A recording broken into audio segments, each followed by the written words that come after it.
We're going to kick off our show with someone who knows an awful lot about James Comey, accountability, weaponization. She is Wyoming Congresswoman Harriet Hageman. Congresswoman, great to have you on the show. How are you, John?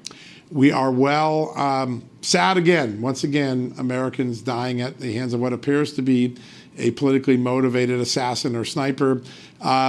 It just keeps happening. The inscriptions kind of give us some indication of what the motive might be. The target would suggest that, a nice van.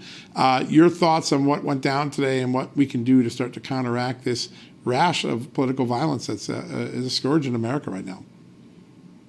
There are political leaders in this country that are giving dog whistles to people, and they know what they're doing. They need to stop this rhetoric about how ICE is kidnapping people off the streets and they're showing up in unmarked cars and Black and brown people are at risk. All of that is an absurdity. They are enforcing the law and they are following the law. And what they are doing is they are inciting these people to violence, and they know it, and they need to ratchet it down. What Gavin Newsom has been saying, what Hillary Clinton has been saying, it's absolutely inexcusable. I do not understand why they believe that coddling criminals is a better approach than holding people accountable and actually deporting people who should not be here, who are putting our communities at risk and need to be deported. Yeah, and you put your finger on something that's so important, what the left has done, and we're all entitled to our free speech, and we defend the right to have our free speech, but when you literally falsely accuse someone of doing something like ICE agents who are just enforcing what is legally allowed under the law to do, what we ask our ICE officers to do, you're creating a false scenario that maybe causes people to enact. Is there any discussion in Congress to reprimand or denounce some of the statements that some of your own colleagues on the left have made on the floor of Congress, on television? Is there some way to repudiate that in a public way to start the process of getting a more common sense discussion going on? Well, we attempted to do that with Representative Omar from Minnesota just a week or so ago, right. And 4 of my colleagues actually voted to table the censor resolution, and they came back and said that they believed in the First Amendment and freedom of speech. A censor resolution on the House floor doesn't have anything to do with freedom of speech. It is a representation that we vehemently disagree and want to hold someone accountable for their bad conduct that reflects poorly on the United States Congress. She's absolutely free to say what she wants to say, but we as a body have certain mores, certain standards, if you will. And when you violate those, we have the right to stand up and say, we are going to say that what you've done is wrong. And that's what a motion to censor does. I thought that Nancy Mace's motion laid out the facts and why it was appropriate for her colleagues to reprimand her for what she said. Yeah, well, it'll be interesting to see if today's tragic events make some of those 4 Republicans rethink their vote or open the door for some other sort of censure moments. Wasn't that long ago when James Comey did his tour saying he had a higher loyalty and it was morally superior for as an FBI director, but we're now learning he may have falsely told Congress that he did not authorize leaks when in fact his own lieutenants have told the FBI that he did. The notion that a grand jury may soon get that case and be asked to hand up an indictment, your thoughts on what that final statement might be about the Comey era of the FBI? So in your opening monologue, you referenced 2 gentlemen, John Bolton and James Comey, both of who have in recent years made a career of attacking and attempting to destroy Donald Trump. Yeah. What I would say and what I've described is I think that Donald Trump can be referred to as the boomerang or the president. I mean, he has the ability. There is some way that people can throw these things out there hoping that they're going to be able to do damage to him, and it always comes right back and hits them in the forehead. And I think both of these gentlemen are examples of that. James Comey, in my opinion, is a liar. He lied to the American public. He lied to the president when he was allegedly serving him. He was involved in all of the nonsense with President Obama when they were trying to find a way to cover up what they had done in spying on the Trump campaign in 2016. He is a despicable human being. He violated his oath to the Constitution and to honesty and truthfulness. He violated his oath when he came and testified, claimed that he would tell the truth, the whole truth, and nothing but the truth. And I think that we need accountability there. And I am excited by the prospect that he might be the very first person that we can actually hold accountable for the terrible things that he did, both under Obama and President Trump. Yeah, I would be remiss in not pointing out that you've been such an integral member of the House Judiciary Committee that helped identify so much of this weaponization in the last couple of years since Republicans took control of the House in 2023. The work you all have all done to let us know how bad it was has been really important to this country, and I know you've been a big part of that.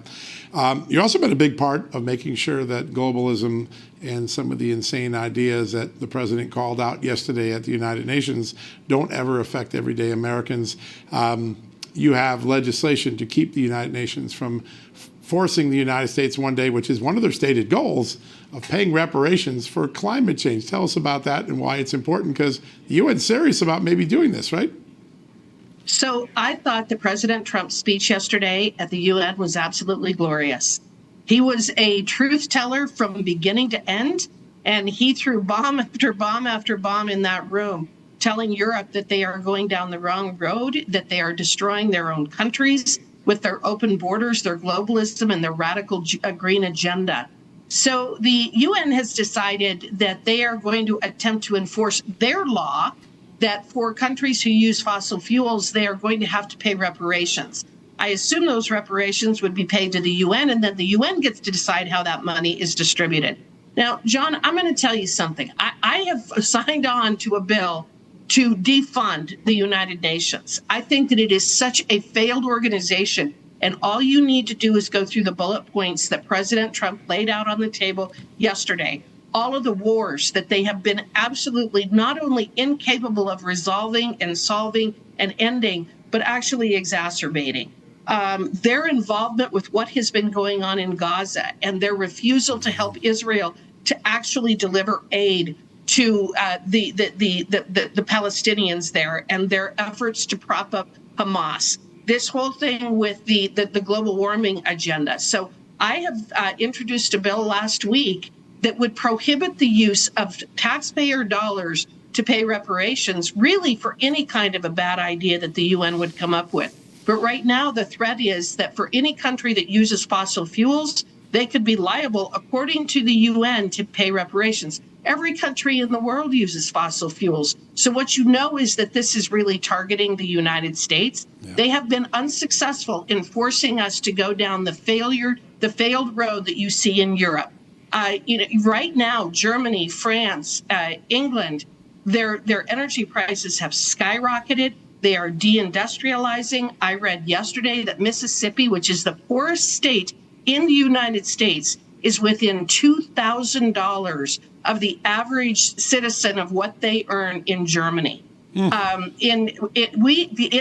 average in the United States, we earn 40% more than people in England earn. Why? Because of their failed energy policies. They are deindustrializing. They are destroying their businesses. They're destroying their families. They're destroying their culture and their communities. And in many ways, they're doing it through this green agenda scam, through the global warming, climate change. And it's over my dead body that the United States is going to pay reparations to anybody or apologize to anybody by the policies that we have that make sure that we have affordable and reliable energy. Yeah, so important. And congrats to you for introducing that legislation. It's an important piece of legislation that protects all of us Americans from a globalist ideology that clearly doesn't have our interest at heart at all.